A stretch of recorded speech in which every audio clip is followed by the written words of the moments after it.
I was driving home late at night after spending the night in Seattle, and as I was coming over a bridge back into Tacoma, a little dog ran out in front of my car. I did exactly what most people do when this happens, and I now know you shouldn't do, which is I swerved to try to avoid hitting it. And the result of both swerving and then ultimately hitting it anyway was that my car was sent into sort of a fishtail and then a spin across the freeway. This is Abby Marsh. She was only 19 years old when the events in this story took place. When the car finally came to a stop, it was in the fast lane of the freeway, just past the crest of this bridge I'd been crossing, which meant that I was invisible to the oncoming traffic. Unfortunately, they were quite visible to me because my car was now facing backward into the oncoming traffic, and the engine of the car sort of sputtered to a halt. And I didn't have a phone, and I had no way of escaping because this bridge didn't have any shoulders on it, so there was nowhere to go, even if I were to get out of the car, and I just panicked. I couldn't get the car to turn back on, and I was feeling every time one of these trucks or semis passed me, the whole car would shudder as they went by. Like, oh shit! Now what am I gonna do?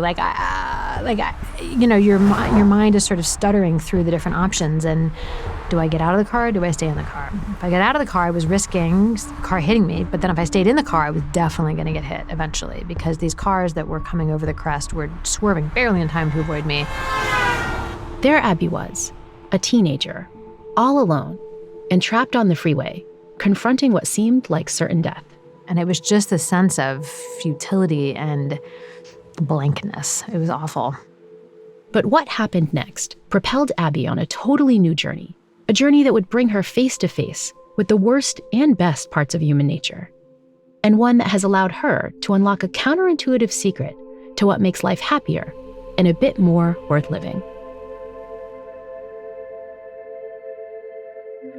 Our minds are constantly telling us what to do to be happy, but what if our minds are wrong? What if our minds are lying to us, leading us away from what will really make us happy?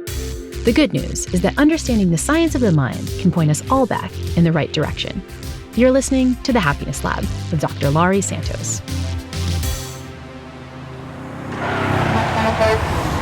Abby Marsh was trapped in her disabled SUV, in the dark, facing the wrong way on the highway. She watched in terror as oncoming traffic swerved by. She needed a miracle. It's funny because, I don't believe in guardian angels. And in fact, it frustrates me when people refer to very altruistic people as angels because I feel like it sort of takes away from how compassionate, real, live human beings can be. You don't have to be supernatural to help somebody else. But it did have that sense of he just appeared out of nowhere. Abby looked over to see that a complete stranger was knocking calmly on her passenger side door. My memory of him is that he was wearing a suit and a lot of gold jewelry and sunglasses. It was the middle of the night. That made no sense. But he said, "You look like you could use some help." And I said, "Yeah, I think I could." And he ran around the front of my car into the traffic, got into the driver's seat, and then he got the car back, started again, and got us back across the road and parked us behind his car. I was shaking, and I'm sure I was gray, and I felt awful. And he said, "You don't look so good. Do you need me to follow you to make sure you get home okay?" And I said, No, I'll be fine. I'm pretty sure I didn't say thank you. And he's like, "Okay, you take care of yourself." And he got out of my car, back into his own, and disappeared. Abby has spent a lot of time wondering about the man that rescued her and the reasons behind his actions. The instant, practically, he saw my car, he must have pulled over and then run across 5 lanes of freeway traffic in the dark to get to me. Why would somebody do that? Why would somebody do that? What was that moment that happened inside this other person's head that I owe my life to? What's interesting to me is that just knowing that people do it sort of semantically, you read about it in a newspaper, is you can sort of be like, oh, that's interesting. But there's something about it happening to you. A real human being made this choice to save my life, even though he risked being killed himself, to make you want to understand it.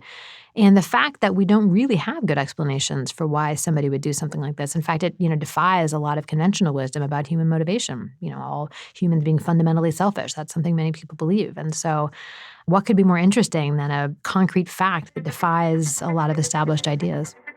But Abby wasn't content to just sit and wonder why her savior chose to help her. She decided to get to the bottom of his actions, scientifically.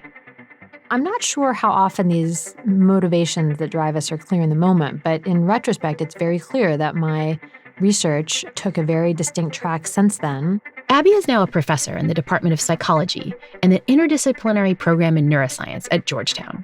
She's a world expert in how we process other people's emotions.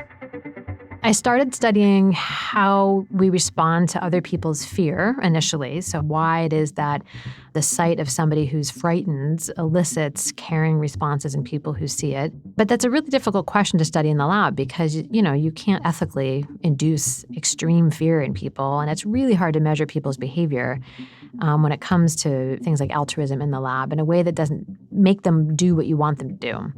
So Abby decided to employ a common psychology research logic. If you want to understand a concept, one of the better ways to do that is to find a population of people who are missing the thing you're interested in and try to understand what makes them different. And hopefully that will help understand where that process you're interested in comes from.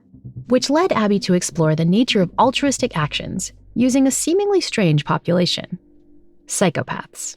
We had known for a while, and scientists had known for a while, that people who are psychopathic don't respond normally to the sight of other people's fear, or to even the idea of other people's fear. And one of my favorite examples of this comes from a story my colleague Essie Viding was telling me. She was testing a bunch of psychopathic adult inmates on their ability to recognize other people's facial expressions. And one psychopathic inmate she was testing was particularly bad at recognizing other people's fear. So bad he missed every single fearful expression she showed him. But he knew he was doing badly because he got to the last fearful expression in the set. And he's like, I don't know what that expression is called, but I know that's what people look like right before you stab them. I find that so incredibly profound because, here's a man who is imprisoned because he does things that cause other people to believe they're going to die. And he's like, oh, yeah, I know what they look like. I recognize that face. But he couldn't link it to the emotion fear. He couldn't make sense of that vivid, wide-eyed, distressed expression and understand the emotional content behind it. Abby's now done some elegant work exploring why psychopaths have this problem recognizing others' distress. We found that there's a structure in their brain called the amygdala that doesn't seem to respond normally to other people's fear. Whereas in most people, this particular structure seems to be very active in response to somebody's fear, and that seems to help you interpret that emotion. People who are psychopathic just show no response at all. But the biggest idea that came from Abby's work on the brains of psychopaths was an insight that eventually led her back to the question she first started asking on that highway many years ago. We have understood now for a while that psychopathy is not a sort of cluster of individuals that's qualitatively different from everybody else. It's a spectrum. And so there are, people who are highly, highly psychopathic and people who are only moderately psychopathic, and then those traits vary continuously throughout the population. And what is interesting about that fact is it suggests that there must be such a thing as an anti-psychopath. So if, most of us are sort of moderately compassionate and you've got psychopaths on one end who have no compassion, well, there must be a mirror image of that, people who are unusually compassionate. And I got to thinking about what that might look like. What would it look like to be anti-psychopathic? Are they, for example, the kind of people who would run into oncoming traffic to save a complete stranger? Could they be the key to understanding why some people are willing to lose everything to help others? After the break, you'll hear more about these so-called anti-psychopaths and how their unusual choices demonstrate what you can personally do to become a little bit happier. The Happiness Lab will be back in a moment.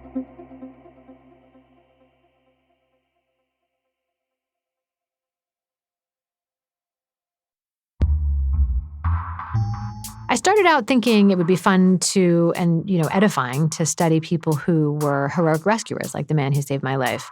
But at the time, it wasn't at all clear how I would find them. After exploring the brains of psychopathic killers, researcher Abby Marsh wanted to understand the minds of the polar opposite side of the psychological spectrum. It's not an easy thing to put like an ad in the newspaper for. Have you ever saved a stranger's life and risked your own? I wasn't aware of any way to recruit them. And so I thought about, well, there are other ways to save lives that involve significant risk and sacrifice. And at the time, a number of articles and a book had come out about altruistic kidney donors, people who give away a kidney to save the life of a stranger in end-stage renal failure. Patients in end-stage renal failure often wait 3 to 5 years to get a kidney from a deceased donor. Living kidney donors, people who are willing to give up one of their 2 functioning kidneys, can cut down on the wait time for the nearly 100,000 people who are on that wait list. The donation procedure is more straightforward than you might think. Most donors return to their usual activities in a few weeks. But like all surgeries, kidney donations come with at least some risk of serious complications, things like blood clots, infection, or even death. And I thought, if anything is altruistic, it is that. It is this very significant decision to give away an internal organ, a vital internal organ, to save the life of somebody that you've never met and in most cases has been picked off a list for you. So it struck me that if anything could be considered anti-psychopathic, it's the decision to give a kidney to a stranger. So Abby had her target group, kidney donors. But at the time, it was a pretty exclusive club. There were only a few thousand in the entire country who'd gone through that invasive procedure.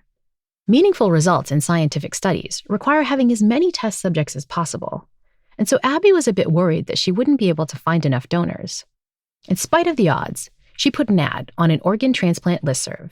Have you ever donated a kidney to a stranger? If so, a researcher at Georgetown is interested in conducting a study with you.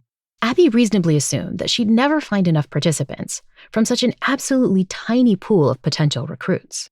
I have this vivid memory of sitting down and being like, I wonder if anybody's responded to my ads for kidney donors.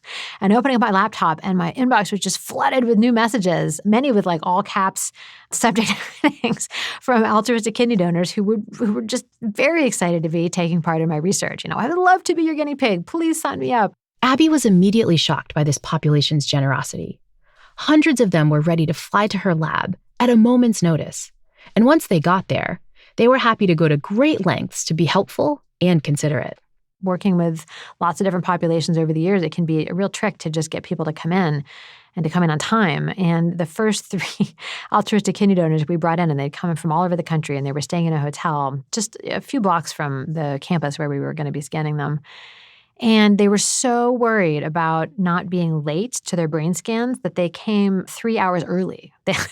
To their first scan. It's like unheard of. And they ended up getting lost in the bowels of the university hospital and almost ended up breaking through a fire door to try to get to the scan center and setting off alarms all over the hospital because, again, they were so incredibly concerned about not being late.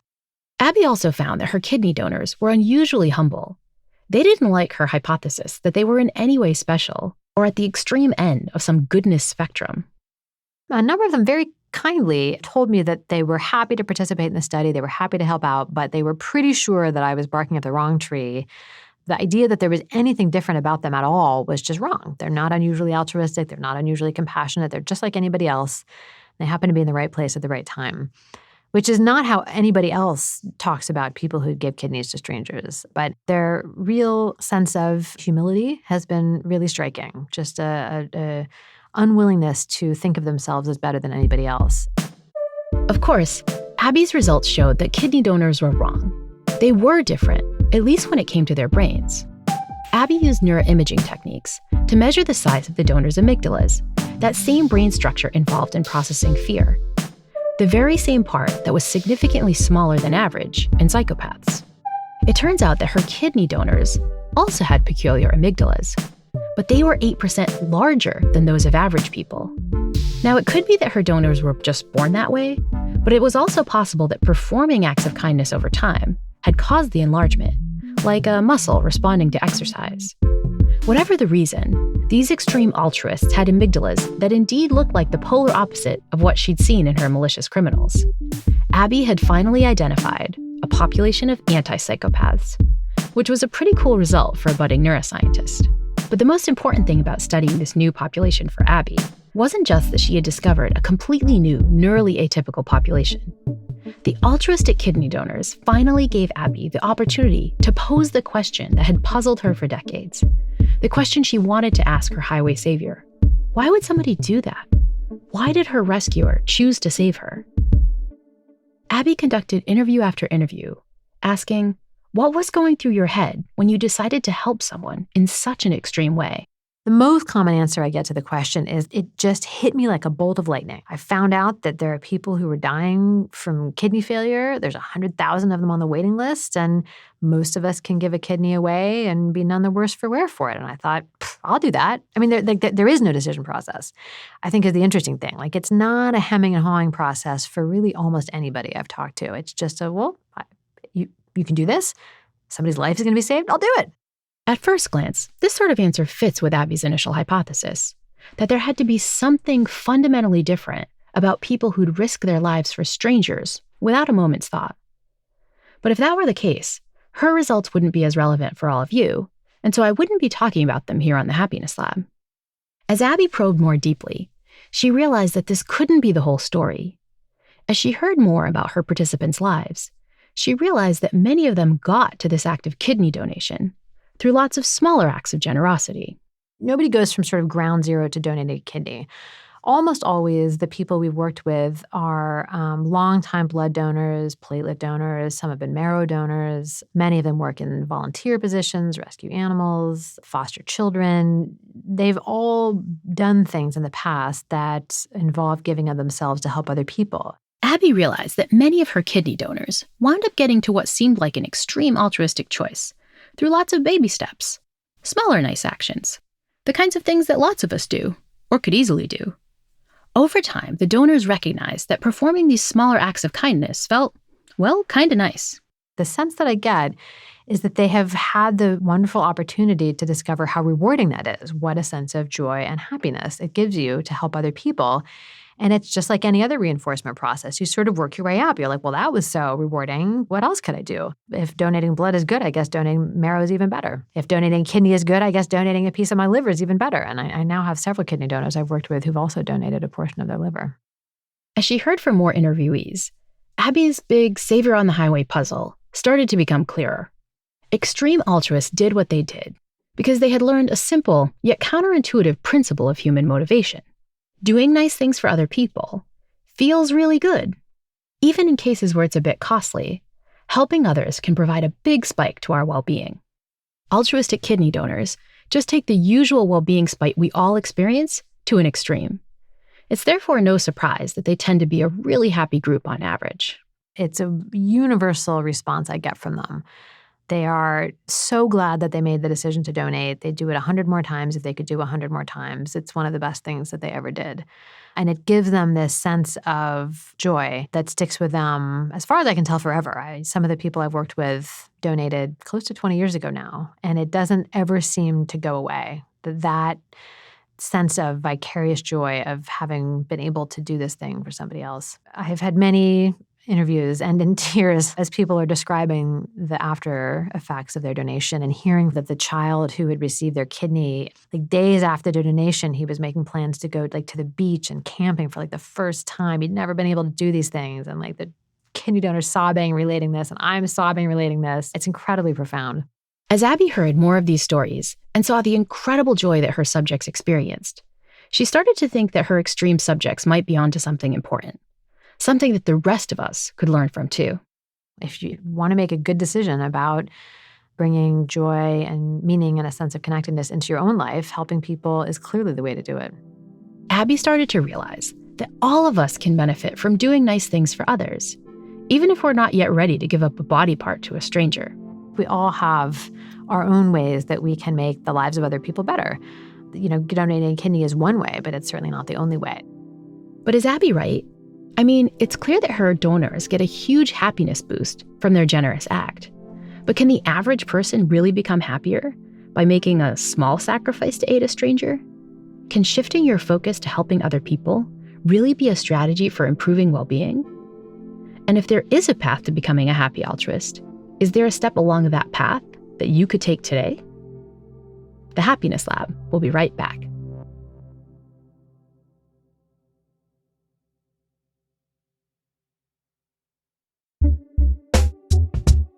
When we think of small, everyday things we can do to boost our mood, we often think of the idea of pampering ourselves. And whenever I think of personal pampering, I'm reminded of one of my favorite scenes from the TV show Parks and Recreation. Once a year, Donna and I spend a day treating ourselves. What do we treat ourselves to? Clothes. Treat yourself. Fragrances. Treat yourself. Massages. Treat yourself. Mimosas. Treat yourself. Fine leather goods. Treat yourself. It's the best day of the year. The best day of the year! When we want to be happier, we think it's time to spoil ourselves. Or, in the popular parlance of Parks and Rec, I've got 3 words for you. Treat yourself. On the show, Tom and Donna observe Treat Yourself Day every October 13th. It's now become a cultural phenomenon. So much so that Retta, the actress who plays Donna, can't post a photo of a cocktail or a purse on Instagram without some fan telling her to go ahead and treat yourself. But is this strategy right? Should we be treating ourselves to feel happier? Or are we missing other, more powerful opportunities to boost our moods?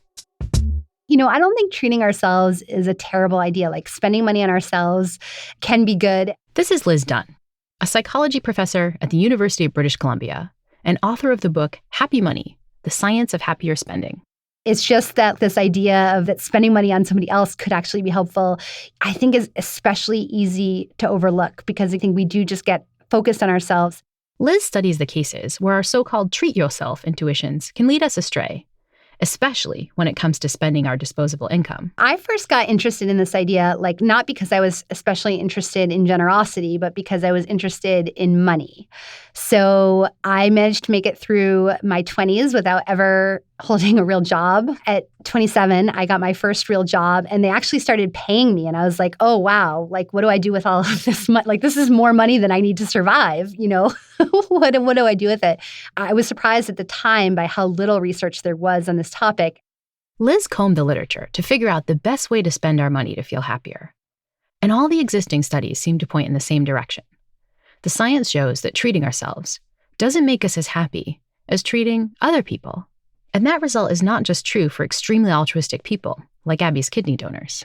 Even when we look in pretty diverse regions of the world, in fact, in all 7 major regions of the world, we find this relationship whereby people who donate money to charity are happier than those who don't. So I thought, well, okay, would we actually get more of a kind of happiness bang for our buck by spending on others than by spending on ourselves? Liz and her colleagues decided to test this in a rather simple experiment. They walked up to people on the street and handed them $20. We asked them to spend it by the end of the day, but with a catch. So we told half the people they had to spend it on themselves, and we told half the people they had to spend it to benefit others. Imagine for a second that you're a subject in this study. You just got $20 out of the blue, and you're asked to spend it. What would feel better? Spending that money on a nice free meal or a shiny manicure for yourself? Or using that same amount of money to help someone else? If you're like Liz's subjects, you probably think the treat yourself condition would feel better. In fact, Liz asked over 100 people to predict which condition they would prefer, and about 2/3 of them went with the treat yourself option. But what did Liz find when people really spent that cash windfall? People were in a better mood at the end of the day when they'd been asked to spend this money on other people rather than on themselves. The simple act of spending $20 on another person was enough to significantly raise people's well-being levels. But Liz has found that the same effect holds for smaller amounts of money, too. Her team tested a different group of subjects. They were given only $5 to spend on themselves or someone else. This second group showed exactly the same effect as those who were given more cash. You don't necessarily have to be spending crazy amounts of money on others, even say $5 or even just $2, and shifting it towards using that money to benefit other people does seem to provide this detectable benefit for moods. Liz and her colleagues have now replicated this same effect in people all over the world, in Canada, India, Uganda, and even remote villages on the island of Vanuatu. The results are always the same, for rich and for poor people. One study of South African subjects found that people are happier spending money on others, even when they report not having enough money to buy food for their families in the last year. But what's most impressive is that Liz has shown that generosity doesn't just feel good in adulthood. We started to wonder, is this a fundamental part of human nature? So my student, Lara Acton, and I teamed up with Kylie Hamlin, who's a developmental psychologist, and we brought toddlers just under the age of 2 into the lab. Now, of course, toddlers don't really care about money, so we worked with, the closest thing to toddler gold, which, of course, is goldfish crackers. And so we gave these little kids a windfall of goldfish for themselves, as well as a chance to give some of those goldfish away to a puppet named Monkey. The researchers watched how many goldfish crackers kids gave away And then they coded their facial expressions to see how happy toddlers seemed afterwards. What we see in this study is that even children under the age of 2 seem to exhibit pleasure from giving their resources away. Counterintuitively, the kids smiled more and seemed much happier after losing a bunch of their goldfish crackers. It's kind of just reassuring, like as many problems as we have in the world right now, it's like the tiny humans are starting out with this proclivity to derive joy from giving their stuff away. That to me, I don't know, it makes me optimistic again about the world. What's less optimistic, though, is that we adults don't realize that doing nice things for others feels so good, that it can have such a positive impact on our mood. I mean, I definitely want to be happier, but I haven't given away a really significant chunk of my income, let alone a kidney. I bet you haven't either. Our lying minds keep saying, treat yourself, which means we tend not to even take baby steps towards kindness nearly as much as we could. It's so interesting because I think on a broad level, people totally recognize that this is the case. And I get postcards and emails and stuff from people saying, why did you as a scientist need to waste your time showing this? Where people are just saying like, oh, we already knew this from like the Bible or from like, you know, what our parents taught us. And I think, you know, on a broad level, people recognize that generosity feels good. I think what they miss is that, you know, when they're looking at how to spend the $20 in their pocket, that's where they make the error. So it's like in this moment with this like piece of extra money in my hand, it doesn't maybe occur to me to spend it on somebody else, or, you know, it feels much more tempting to use it to benefit myself rather than to spend it on others. And again, I think we forget that like, oh, I could buy a slightly less expensive car and then have a lot of money left over to use to help other people in my life or donate to charity or whatever. And I think, you know, that's where the error creeps in, is that we kind of forget that we would actually benefit from using the money less on ourselves and more on other people. So if you really want to treat yourself to a happier day, give up something to benefit another person. You can start with money. Just give up $1 or $2. But if you're strapped for cash, you can also give up time. Like letting someone cut in front of you in line at the grocery store. It could even be a small service, like helping a neighbor clear off the snow, or maybe taking the time to rate and review your favorite podcast. And doing nice things for others doesn't just boost your mood. It also makes the person who received your kind actions a little happier too. And that's the kind of tip I most love sharing on this podcast. One that lets my listeners selfishly bump up their own happiness in a way that also helps to make the world a better, more empathic place. And who knows, maybe you won't be satisfied with the small act of donating $2 here or $5 there. Maybe you'll also graduate from those baby steps to the kind of selfless acts that lead to a huge, huge long-standing boost in well-being. Ones that really, really help people. Maybe you'll even save the life of another person. A person like Abby, stuck on the highway alone, and braced for what could have been certain death. A moment that has stayed with her for decades. It just stuck with me, the fact that I owe my life to the stranger who was willing to risk his to save me. I'm hoping that your altruistic savior is out there somewhere. If he's listening right now, what would you say? That's a big one. But, you know, if he's out there listening today, and I just want to say how profoundly grateful I am for the beautiful thing that you did and the opportunities you've given me. And I hope to do your tremendous act of bravery justice.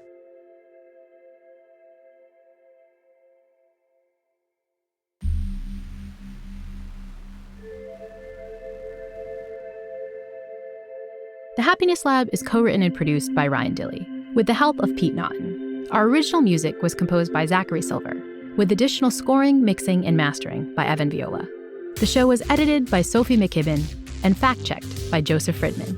Special thanks to Mia LaBelle, Carly Migliori, Heather Fain, Julia Barton, Maggie Taylor, Maya Koenig, Jacob Weisberg, and my agent, Ben Davis. The Happiness Lab is brought to you by Pushkin Industries and by me, Dr. Laurie Santos.